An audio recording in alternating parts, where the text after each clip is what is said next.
Bonjour et bienvenue dans cette nouvelle capsule de Confidence en toute liberté. Je suis Sonia Chenevier, coach d'affaires, accélératrice de réussite. J'accompagne les entrepreneurs qui vendent la prestation de service à développer leur activité sur le web et multiplier par 2 leur chiffre d'affaires, tout ça en moins de 6 mois.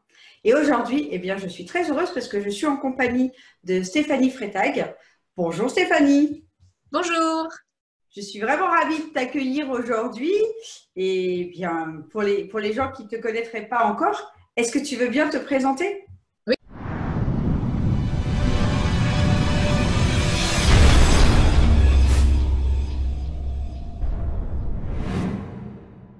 Oui, bien sûr. Bonjour, je m'appelle Stéphanie Freitag, je suis coach en joie de vivre. J'accompagne les parents et les futurs parents à mieux vivre leur vie au quotidien. J'accompagne les femmes enceintes à mieux vivre leur grossesse pour se dégager en fait des problématiques, des angoisses, des problèmes, troubles de sommeil qu'elles peuvent avoir. Et puis aussi les jeunes parents à être plus dans leur valeur de parents. Qu'est-ce que je veux transmettre à mon enfant et comment je fais dans mon quotidien pour le faire réellement. Et puis aussi comment je peux accompagner mon enfant, l'éduquer pour qu'il devienne un adulte heureux dans sa vie et moins en prise avec ses émotions, avec ses difficultés. Voilà. Je rencontre beaucoup de parents qui sont stressés, qui manquent de confiance en eux, qui sont un peu débordés par tout ce qu'il y a à voir. Les mamans particulièrement ont un nombre de casquettes qui est juste hallucinant. Il faut qu'elle soit une femme parfaite, toujours très jolie, hein, même après la grossesse, revenir à un ventre bien plat, d'être une maman parfaite, d'être une femme d'affaires parfaite, d'être une amie parfaite. Enfin, au bout d'un moment, juste le parfait, c'est juste plus possible. Et donc, ça craque un peu partout. Et à ce moment-là, voilà, c'est une descente qui n'est pas vraiment top. Donc, moi, j'aide vraiment à revenir à un socle de sérénité, un socle qui amène de la joie simple d'être une maman, la joie simple d'être en couple, la joie simple d'avoir un travail, d'être heureux dans son travail. Simple, entre guillemets, mais vraiment quelque chose de sincère, quelque chose qui est vécu. Et ça ne retire pas les moments. Voilà, les moments où ça va, les moments où ça ne va pas, quand il y a un moment qui ne va pas, ça ne va pas.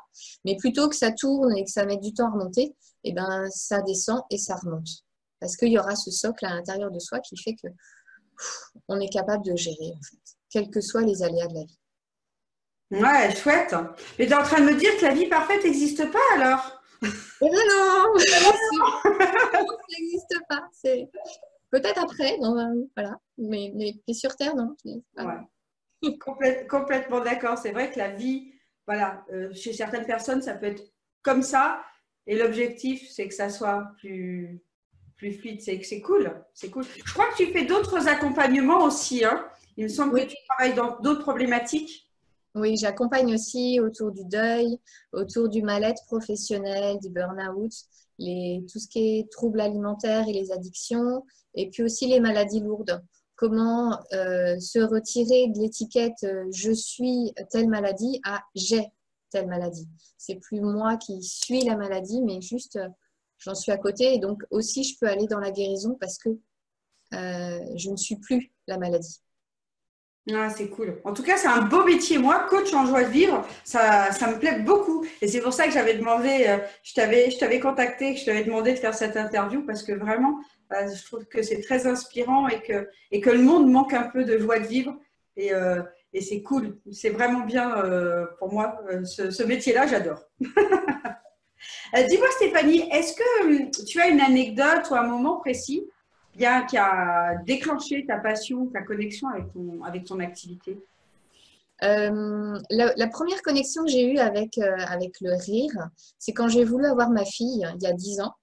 J'y arrivais pas, j'ai essayé pendant 1 an, ça marchait pas. Et un jour, j'ai toqué à un club de rire et en 2 séances, je suis tombée enceinte. J'ai fait « Oh, il y a un truc là, comment c'est possible ?»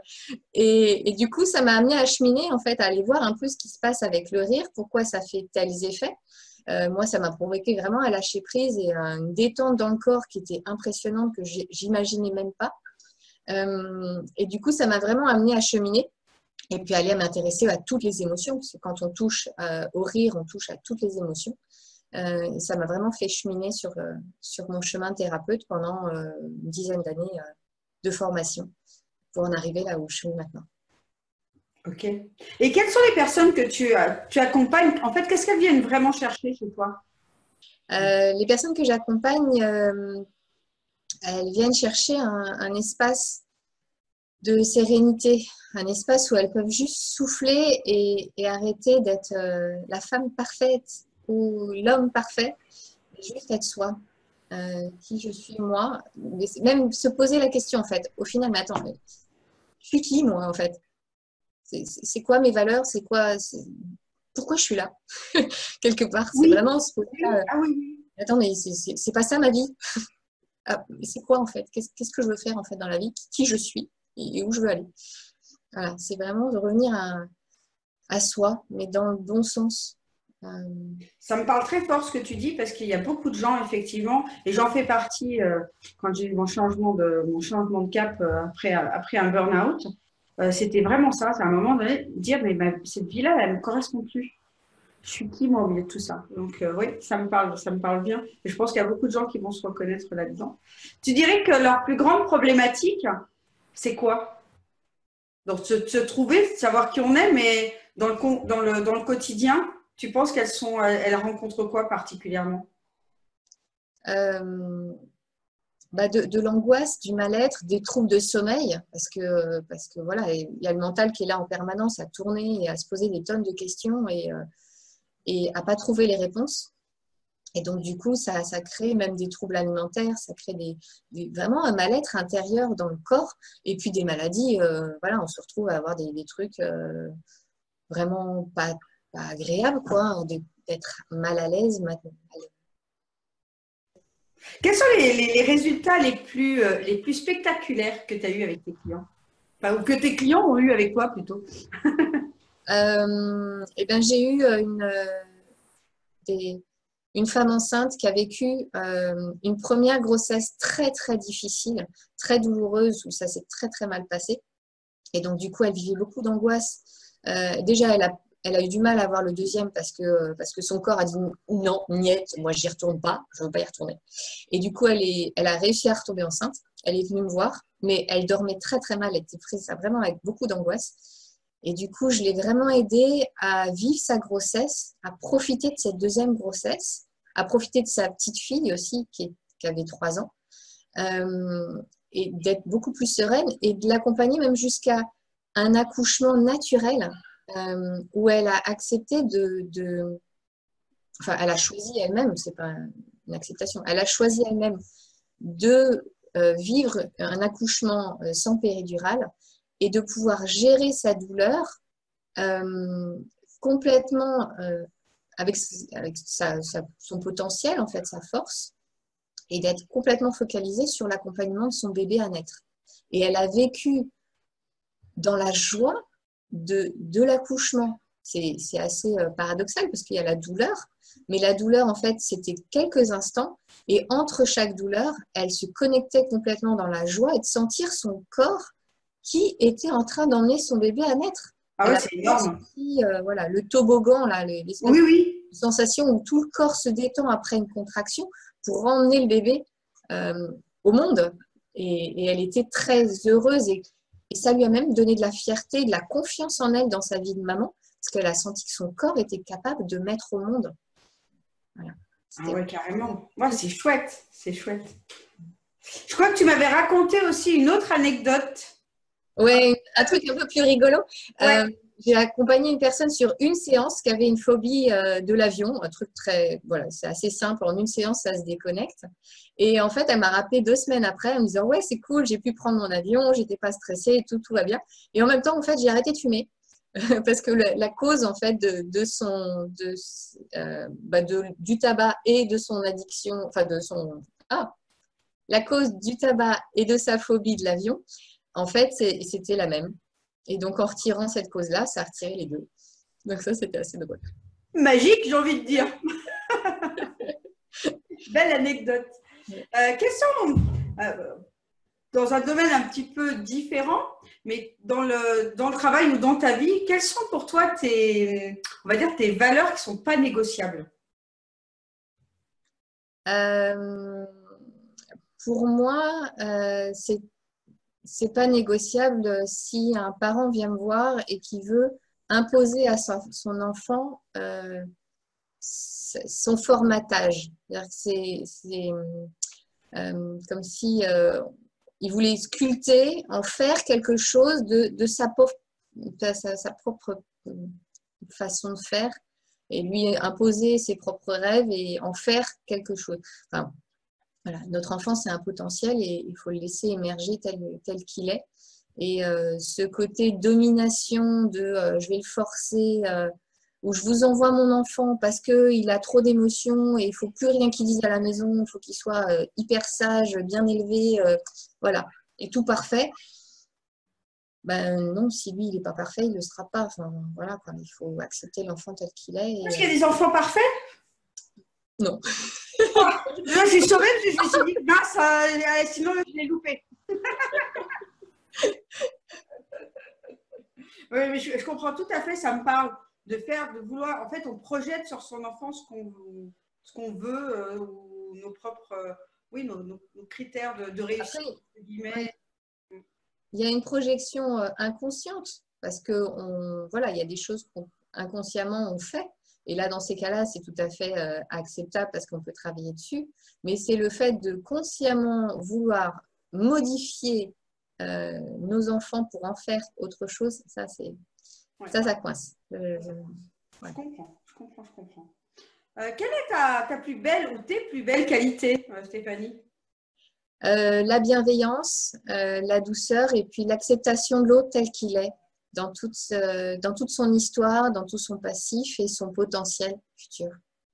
Ah oui, carrément. Bah, moi, j'ai travaillé, on a fait une séance ensemble, c'est même deux d'ailleurs, et c'est vraiment, oui, je ressens toute cette bienveillance, clairement, ça émane de toi complètement. L'acceptation aussi, enfin, il n'y a pas de jugement, on se sent vraiment accueilli tel qu'on est, voilà, accompagné sur le chemin, mais absolument pas jugé ni quoi que ce soit. Enfin, c'est vraiment un accueil. Voilà, j'ai vécu deux séances magnifiques avec toi. Et je ressens bien ces qualités-là. Quel est ton petit défaut ou ta petite faiblesse à améliorer, on va dire? Oh bah, je suis en chemin, moi aussi, hein. Il y a encore beaucoup de choses à faire, je dirais. J'ai déjà fait un gros chemin quand je me retourne, mais il reste encore des sujets. Je suis assez sensible au timing. J'aime pas être en retard et ça a tendance à me stresser un peu. Et puis, bon, dans ma vie personnelle, j'aime pas qu'on me crie dessus. Ça a tendance à me faire crier aussi. Donc, Ah bon, t'aimes pas qu'on te crie dessus? j'aime pas ça. T'aimes pas ça? Non, c'est pas un truc qui, voilà. J'ai tendance à être un peu voilà, sur l'attaque dans ces cas-là. Donc, bon, c'est pas toujours évident. C'est clair. Qu'est-ce qui te. Alors, pour une rigotologue, pardon. Rigologue. Rigologue, pardon. Oh, bah, ouais, bravo, Sonia. Allez, ça, c'est fait. Ça sera plus à faire. Une rigologue. Qu'est-ce qui te fait pas rire du tout Qu'est-ce dans qui la me vie? fait rire du tout dans ma vie? Qu'on s'en prenne à mes enfants. Là, je me transforme en lionne. Et, voilà, je peux être très douce et très agréable, une jolie crinière, machin, mais on touche à mes enfants, pas touche.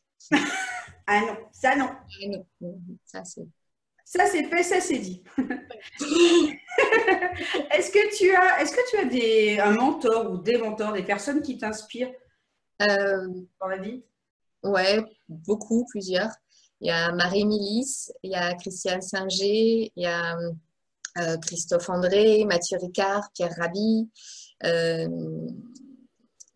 Frédéric Lemoine, Ama. Ama et les gros câlins d'Ama. Voilà, c'est ça. Pierre Rabhi, je vais bientôt à une de ses conférences, c'est super. Quel est le point commun que tu trouves chez ces personnes-là qui t'inspirent, toi? Euh, ils ont réussi à incarner le message qu'ils transmettaient et du coup, enfin, ou qu'ils voulaient transmettre plutôt. Et du coup, ils arrivent à transmettre ça par l'être qu'ils sont. C'est vraiment, ils ont avancé sur le chemin, ils sont devenus le message qu'ils transmettaient. Ouais, c'est chouette. Ça, c'est super inspirant pour les générations futures. C'est ça. C'est de transmettre, d'arriver à transmettre qui on est, ce qu'on est venu faire ici, et de l'incarner complètement, quoi. Presque au-delà des mots. Ouais, Ouais, c'est de toute façon ce qu'on transmet même à nos enfants, on transmet l'être qu'on est, pas ce qu'on dit. Il y a 10%, et encore, je ne suis même pas sûre que ce soit 10% de ce qu'on dit qui influence, mais c'est vraiment ce qu'on fait, c'est l'être qu'on est qui imprègne les gens qui sont autour de nous. complètement. Et on le voit bien avec les enfants d'ailleurs. Complètement. Les enfants, ils n'entendent pas, ils font pas ce qu'on leur dit. Ils font comme on fait nous. Ah, c'est vrai, hein, c'est de dire à un enfant tais-toi si nous on parle fort, ça marche pas. Hein. C'est clair. Le plus efficace, c'est de travailler sur soi. Ouais, c'est pas toujours évident. C'est un peu des fois. Mais c'est le chemin. Mais c'est le chemin et c'est ça qui est libérateur. C'est que nous, on se libère et puis on libère aussi nos enfants et on a une vraie influence dessus. Et j'arrive même aussi à travailler avec des personnes, avec les grands-parents en fait, qui du coup libèrent leurs petits-enfants. C'est assez marrant le travail intergénérationnel. Il y a vraiment un potentiel très très important là-dedans. Voilà, ce serait un sujet en soi à développer. Ça me fait faire un tilt. Ok. Passons. Est-ce que tu as une phrase ou une citation fétiche, toi? Aide-toi et le ciel t'aidera. Mettre en place des actions concrètes dans notre quotidien pour faire avancer les choses. Plutôt que râler, ruminer et dire oui, enfin, parler du problème, c'est qu'est-ce que je fais concrètement, qu'est-ce que je mets en place concrètement. Pas forcément des gros trucs, moi j'aime bien le PPP, le plus petit pas possible. Qu'est-ce que je peux mettre en place de complètement faisable dans mon quotidien qui ne va pas tout changer, mais qui va me faire avancer un petit peu, un pas à chaque fois en fait. Ouais, tu m'en as parlé, on l'avait évoqué lors des séances ce PPP, je me demandais ce que c'était. Et c'est vrai que moi, j'accompagne les gens effectivement à mettre en place des actions, mais le plus petit pas possible, c'est pas mal. C'est faisable du coup. Oui, du coup, c'est moins challengeant et on le fait avec plus de légèreté. J'avais trouvé ça pas mal. Super. Est-ce que si tu devais offrir, tiens, un petit peu toujours dans la transmission, si tu devais offrir un livre à la génération future, aux enfants que tu accompagnes actuellement, ça serait quoi par exemple? Il y en aurait peut-être deux. Le premier pour les enfants dyslexiques. Moi, j'étais dyslexique et du coup, la lecture, c'était non, hors de question. Et il y a un livre que j'ai lu ado qui m'a vraiment reconnectée à la joie de lire. C'était Antigone. C'est une pièce de théâtre et j'ai ressenti tellement d'émotions en lisant ce livre que ça m'a fait me rendre compte que c'était beau de lire et que ça pouvait être agréable. Donc ça, je pourrais le transmettre aux enfants dyslexiques, enfin aux ados dyslexiques. Ah, cool, oui, oui. Pour leur donner le goût de la lecture. Et puis, sinon, il y a aussi Les Thanatonautes, que j'ai trouvé très inspirant dans l'ouverture à la spiritualité. C'est l'un des premiers livres que j'ai lu qui m'a commencé à me faire tilter en me disant mais il y a peut-être autre chose, il y a peut-être un au-delà, et puis peut-être pas forcément comme la religion voilà, que j'avais eu me donner comme vision. Ça m'a un peu ouvert l'esprit à des choses un peu différentes. Donc, de 8 chemins. Tout à fait. Mais c'est vrai que moi aussi, c'est pareil. Hein. C'est les livres qui m'ont amené à la spiritualité aussi, qui ont éveillé cette curiosité et qui ont répondu à un appel intérieur qui dit qu'est-ce qu'on est venu faire ici.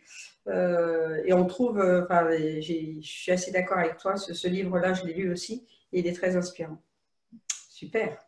Et dans ton activité, pour donner quelques pépites peut-être à des futurs entrepreneurs ou des entrepreneurs qui nous regardent, qu'est-ce que tu as mis en place toi concrètement pour développer ton activité? Si je pouvais donner des conseils à des jeunes des jeunes ou des moins jeunes, oui, d'ailleurs, qui veulent se lancer, déjà le premier, vous faire accompagner ou vous garder vous-même si vous êtes apte et capable de ne pas avoir un salaire à la fin de mois. Est-ce que je suis capable de ne pas être salariée ou pas? Voilà, et puis regarder quels freins viennent s'installer. Mhm. Après, un autre conseil, ce serait aller chercher votre spécificité. Quelle est votre niche? Quel est le truc qui fait que vous êtes unique, que vous êtes vous, au milieu de tout l'univers, qui fera que les gens vont s'accrocher dessus et pourraient s'intéresser à vous. Et du coup, le valoriser. C'est vraiment quelque chose de spécifique. Et comme ça vous appartient, ce ne sera pas quelque chose qui va vous demander un effort, puisque c'est vous. Donc, ça se fait tout seul. Carrément, carrément. Un troisième peut-être. Mais là, j'avais l'impression que tu étais rentrée dans ma peau. J'avais l'impression de dire, Sonia, sors de ce corps. Parce que c'est vrai que c'est vraiment ça. Quelle est notre pépite? C'est quoi qui fait notre différence et notre potentiel? Où est-ce qu'on va pouvoir le mettre? Parce qu'on on est effectivement unique. Et ça, c'est chouette de le transmettre. Même si on est tous reliés, on est unique et on est venu ici pour donner quelque chose que personne d'autre peut donner à notre place. Et ça, c'est chouette de le mettre en place dans l'entrepreneuriat au service des autres, comme toi, par exemple. Ça me plaît beaucoup. Tu aurais un troisième conseil? Croire en vous. Si vous ne croyez pas en vous, ben, personne ne le fera. Donc, et puis se donner les moyens de croire en soi. C'est-à-dire qu'il y a être réaliste. Il y a des jours où on a moins confiance en soi, où il peut y avoir un événement extérieur qui fait que ça nous descend. Et du coup, avoir des petites techniques, des petits trucs, en tant que thérapeute, on doit savoir aussi prendre soin de soi, carrément. Donc, c'est important de pouvoir se remonter, quoi. Ah ben, partage-nous quelques petits trucs que tu utilises toi pour booster ta confiance. Quelques petits trucs que j'utilise moi. Y a une technique en sophrologie que j'aime beaucoup qui permet d'aller chercher dans nos souvenirs tous les moments positifs qu'on a pu avoir. Alors, ça peut être, je sais pas, un moment où j'ai besoin de faire une intervention sur scène et tout ça. Je vais aller renforcer des moments où j'étais dans la confiance en moi, dans la fierté. Donc, je me suis sentie voilà, forte et fière.